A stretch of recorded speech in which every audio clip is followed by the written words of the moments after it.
நம்ம வாழ்க்கையில சில தருணங்கள், சில விஷயங்கள், சில சம்பவங்கள்லாம் எதிர்பாராம நம்மளே நினைக்காம அது தானா நடக்கும். உதாரணத்துக்கு நீங்க ஒரு ஆபீஸ்ல வேலை பார்க்குறீங்க. உங்களை விட தகுதியான நபர்கள் அந்த ஆபீஸ்ல நிறைய பேர் இருப்பாங்க. அவங்க கடுமையான உழைப்பாளியாகவும் டேலண்டான நபர்களாகவும் இருப்பாங்க. இருந்தாலும் உங்களுக்கு பார்த்தீங்கன்னா திடீர்னு ப்ரொமோஷனோ இல்லை சம்பள உயர்வோ கிடைச்சிடும். இது தற்செயலானது கிடையாது. அது எல்லாமே பாபாவுடைய திட்டம். நம்மள பல பேருக்கு அரசாங்கம் தரக்கூடிய விஐபி பாஸ் கிடைக்கும். அதன் மூலமா நேரடியா போயிட்டு முக்கியமான கோவில்கள்ல நாம தரிசனம் பண்ணலாம். ஆனா பாபாவே ஒருத்தரை தேடி விஐபி ஆக்குனா அந்த உணர்வு எப்படி இருக்கும்? 2 வருஷத்துக்கு முன்னாடி ஷிரடியில ஜெயாவாஹி அப்படின்றவங்களுக்கு நடந்த அந்த அதிசயத்தை பத்தி தான் நான் இன்னைக்கு இந்த வீடியோல சொல்ல போறேன். இவங்களும் இவங்க தோழி லக்ஷ்மியும் கூட்ட நெரிசல்ல தவிச்சப்ப பாபா இவங்களுக்காக எப்படி கோவிலையே ஒரு நிமிஷம் நிறுத்தினாரு. விஐபி ஆவறதுக்கு பாஸ்லாம் தேவையில்லை, பாபாவுடைய அன்பு இருந்தா போதும் அப்படின்ற விஷயத்தை உணர்த்தும் விதமா இவங்களுக்கு நடந்த ஒரு உண்மை சம்பவத்தை பத்தி தான் இந்த வீடியோல பார்க்க போறோம். அனைவருக்கும் வணக்கம். நான் உங்க மித்ரா சதீஷ் சேனல்ல இருந்து உங்ககிட்ட பேசிட்டு இருக்கேன். இந்த ஜெயாவாஹி அம்மாவை பார்க்குறவங்களும் இவங்களோட கிளையன்ஸ்ல பல பேரும் அடிக்கடி கேட்கக்கூடிய ஒரு விஷயம், இவங்களை என்ன கேட்பாங்களான்னு பார்த்தீங்கன்னா, உங்க வாழ்க்கையில பாபா கூட நடந்த அனுபவங்களையும் அவர் உங்க வாழ்க்கையில நடத்தின மிராக்கிள்ஸையும் எங்க கிட்ட பகிர்ந்துக்கோங்க, எங்களுக்கும் சொல்லுங்க அப்படின்ட்டு அடிக்கடி கேட்டுக்கிட்டே இருப்பாங்களாம். இது வரைக்கும் அந்த விஷயத்தை பத்தி நான் அதிகமா பேசினது கிடையாது. ஏன்னா பாபா உங்க வாழ்க்கையில நடத்தின அந்த அதிசயத்தெல்லாம் பேசினா பாத்தீங்கன்னா அது ஒரு முழு தொடராகவே மாறிடும். ஒரு நாள் எனக்கு பத்தாது. அந்த அளவுக்கு என் வாழ்க்கையில பாபா பல அற்புதங்களை நிகழ்த்தி இருக்கிறாரு. என்னோட இந்த வாழ்க்கை பயணத்துல நான் பாபாவோட கையை பிடிச்சு நடந்துட்டு இருக்கேன். ஒவ்வொரு நாளும் ஒவ்வொரு புது அனுபவமும் ஒவ்வொரு புது அருளும் எனக்கு கிடைக்குது. இதுல எதை நான் சொல்றது எதை நான் விடுறது அப்படின்னு எனக்கு புரியல. அதனால எப்படி சொல்றது அப்படின்னு சொல்லி அவங்க சொல்லாம இருந்திருக்கிறாங்க. நிறைய பண்ணியிருக்கிறாரு, நான் எதை சொல்றது அப்படின்ட்டு. அவங்க வாழ்க்கையில பாபா நிகழ்த்தின பல அற்புதங்கள்ல இருந்து ஒன்னுத்த பகிர்ந்திருக்கிறாங்க. அதை தான் நான் இப்போ உங்ககிட்ட சொல்ல போறேன். இந்த சம்பவம் பார்த்தீங்கன்னா சுமார் 2 வருஷத்துக்கு முன்னாடி ஜெயாவாஹி அம்மா வாழ்க்கையில நடந்திருக்குது. அப்போ அவங்க ஷிரடிக்கு போயிருக்கிறாங்க. ஷிரடிக்கு போகும்போது கூட அவங்களோட தோழி ஒருத்தவங்க அவங்களும் கூட போயிருக்கிறாங்க. அவங்க பேரு லக்ஷ்மி அப்படின்றது. லக்ஷ்மின்றவங்க யாருன்னு பார்த்தீங்கன்னா இவங்களுடைய குரூப் மெம்பர். இந்த ஜெயாவாஹி அம்மா பல இடங்கள்ல சேவை செய்யறவங்க இல்லையா, அதுல ஒரு குரூப் மெம்பரா இருக்கிறவங்க தான் இந்த லக்ஷ்மின்றவங்க. இந்த ஜெயாவாஹி அம்மாவுக்கு லக்ஷ்மின்றவங்க ஒரு தோழி, அது மட்டும் இல்லாம சிஸ்டர் மாதிரி. பாபாவுடைய அருளால இவங்களுக்கு எப்ப போனாலும் ஷிரடிக்கு விஐபி பாஸ் கிடைக்கும். இந்த ஜெயாவாஹி அம்மாவுக்கு இவங்க நினைச்சாங்கன்னா பாத்தீங்கன்னா நேரா போயிட்டு பாபாவை தரிசனம் பண்ணலாம். ஆனா இவங்க ஒரு பாலிசி, ஒரு கொள்கையை வச்சிருக்கிறாங்க. கடவுளை நம்ம பார்க்க போகும்போது முதல் தரிசனம் எப்பவுமே பொது வரிசையில நின்று தான் நாம செய்யணும். அந்த கூட்டத்துல ரொம்ப நேரம் நின்று வேர்வையில நனைஞ்சுக்கிட்டு பாபாவுடைய நாமத்தை எல்லாம் சொல்லிக்கிட்டு எப்போ அவரை பார்ப்போம் அப்படின்ற ஒரு ஏக்கத்துல காத்திருக்கிறதுல ஒரு தனி சுகம், ஒரு தனி போதை இருக்குது. அந்த பைத்தியக்காரத்தனமான பக்தியை நான் இழக்க விரும்பல, அதனால நான் வரிசையில நின்று போகணும் அப்படின்னு சொல்லி இவங்க எப்பவுமே முதல் தரிசனத்தை பொது தரிசனத்துல பண்ணணும் அப்படின்னு சொல்லி முடிவு பண்ணி இவங்களும் இவங்க ஃப்ரெண்டு லக்ஷ்மின்றவங்களும் பொது வரிசையில நிக்கிறாங்க. அன்னைக்கு பாத்தீங்கன்னா ஷிரடியில வழக்கத்தை விட கூட்டம் ஜாஸ்தியா இருக்குது. அன்னைக்கு ஒரு வியாழக்கிழமைனாலே எல்லா பாபா கோவில்லையுமே கூட்டம் அதிகமா இருக்கும். அதுவும் ஷிரடியில பாத்தீங்கன்னா அன்னைக்கு வியாழக்கிழமை கூட்டம் ரொம்ப ஜாஸ்தியா இருக்குது. சுமார் 2 மணி நேரத்துக்கு மேல அந்த நீண்ட வரிசையில இவங்க நின்றுகிட்டு இருக்கிறாங்க, காத்துக்கிட்டே இருக்கிறாங்க. 2 மணி நேரம் கழிச்சு பாத்தீங்கன்னா அந்த லைன் கொஞ்சம் கொஞ்சமா மூவ் ஆகுது. பாபாவுடைய சமாதிக்கு பக்கத்துல போறாங்க. பாபாவுடைய திருமுகம், அவருடைய முகத்துக்கு வலது பக்கத்துல வரிசையில இவங்க நகர்ந்துகிட்டே இருக்கிறாங்க. அப்போ சரியா பாபாவுடைய முன்னாடி வரும்போது, ஸ்ட்ரெயிட்டா அவரை பார்க்க வரும்போது பாத்தீங்கன்னா கடுமையான நெரிசல், பயங்கரமா எல்லாரும் இடிச்சு தள்ளுறாங்க. அப்போ செக்யூரிட்டி ஆளுங்கெல்லாம் என்ன பண்றாங்கன்னா சீக்கிரமா போங்க அப்படின்னு சொல்லி அவங்கள தள்ளி விட்டுறாங்க. இப்ப திருப்பதியில எல்லாம் எப்படி ஜர்கண்டின்னு சொல்லி தள்ளி விடுவாங்க, ஒரு செகண்ட் கூட சாமியை பார்க்க விட மாட்டாங்க இல்லையா, அந்த மாதிரி அன்னைக்கு செக்யூரிட்டி இவங்களை தள்ளிடுறாங்க.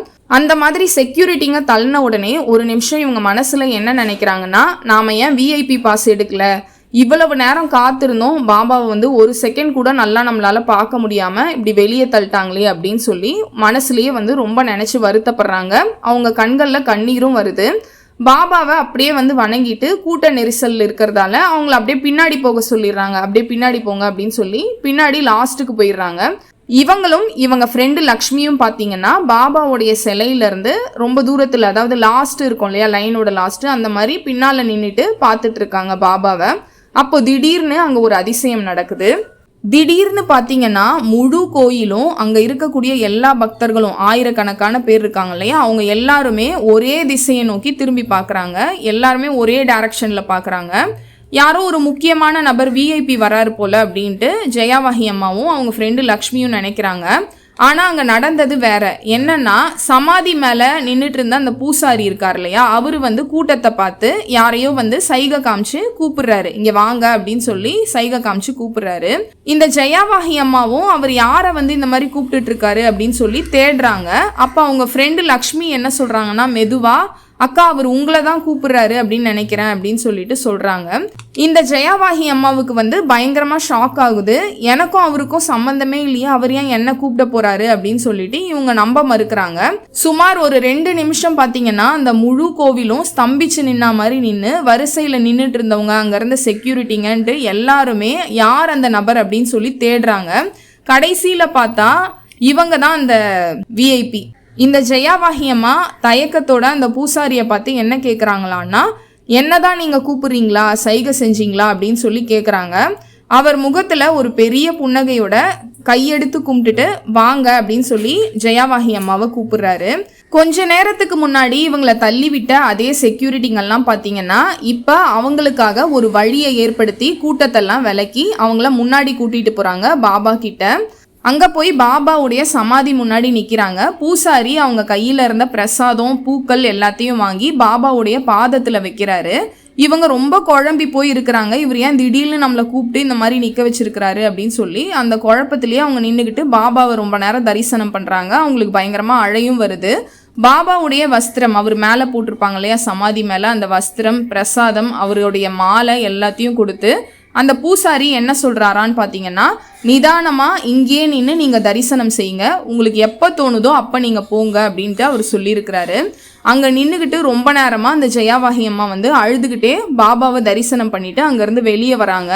வெளியே வந்ததுக்கப்புறம் அவங்க ஃப்ரெண்டு லக்ஷ்மி கிட்ட இந்த ஜெயாவாகி அம்மா உருக்கமாக கேட்டுக்கிட்டே இருக்கிறாங்க, ஏன் சமாதி மந்திர் முழுக்க நின்றுச்சு, அந்த பூசாரியே எனக்கு முன்ன பின்ன தெரியாது, அவர் ஏன் என்னை கூப்பிட்டாரு, நம்ம அவர் கூப்பிட்டப்ப கூட பின்னாடி தானே நான் திரும்பி பார்த்தேன், எனக்கு பாபா இப்படி ஒரு விஷயத்த பண்ணுவாருன்னு நான் நினைக்கவே இல்லை, அந்த 2 நிமிஷம் என்னுடைய வாழ்க்கையில் மறக்கவே முடியாத ஒரு தருணம், முழு கோவிலையும் முழு பக்தர்களையும் என்னக்காக ஸ்தம்பிச்சு நிற்க வச்சு என்ன ஒரு விஐபியா பாபா மாத்தினாரு, என்ன அவர் ஒரு குழந்தையா பார்க்குறாரு அப்படின்றத சொல்லியிருக்கிறாங்க.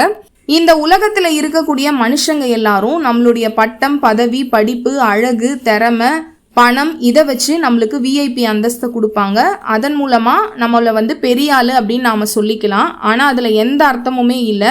இந்த வாழ்க்கை ஒரு நாள் முடிஞ்சிடும். ஆனால் பாபாவுக்கு நாம் பிடிச்சவங்களா, முக்கியமானவங்களா, வெரி இம்பார்ட்டன்ட் பர்சனாக இருந்தால் அதுதான் உண்மையான விஐபி அப்படின்றதுக்கான அர்த்தம். இது என்னுடைய அனுபவத்தில் ஒன்று மட்டும்தான்.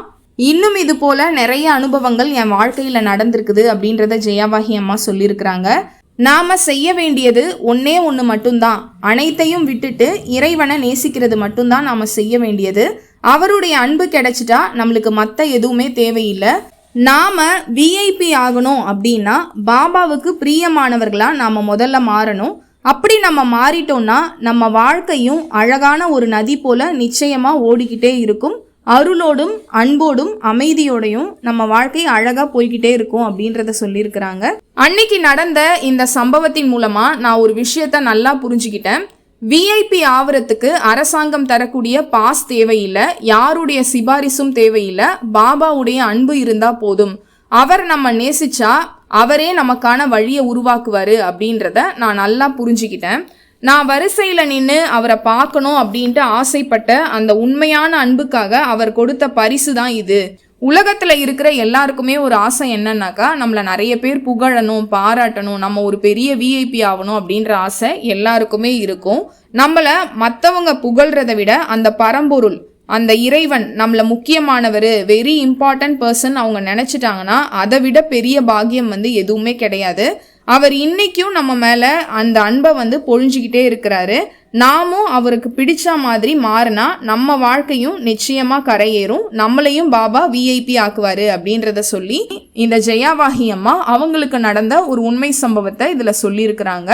மற்றவங்க கண்ணுக்கு சாதாரணமா தெரிஞ்சாலும் இறைவன் கண்ணுக்கு நீங்க வந்து விஐபியா இருக்கிறீங்க அப்படின்ற ஒரு விஷயத்த பாபா காமிச்ச இந்த அனுபவம், ஜெயாவாகி அம்மா வாழ்க்கையில நடந்த இந்த அதிசயம் உங்க பல பேருக்கு பிடிச்சிருக்கும் அப்படின்ட்டு நான் நினைக்கிறேன். அடுத்ததா பாபா நிகழ்த்தின வேற ஒரு அற்புதத்தையும் வேற ஒரு லீலையும் நம்ம பார்க்கலாம். நன்றி, வணக்கம், ஓம் சாய்ராம்.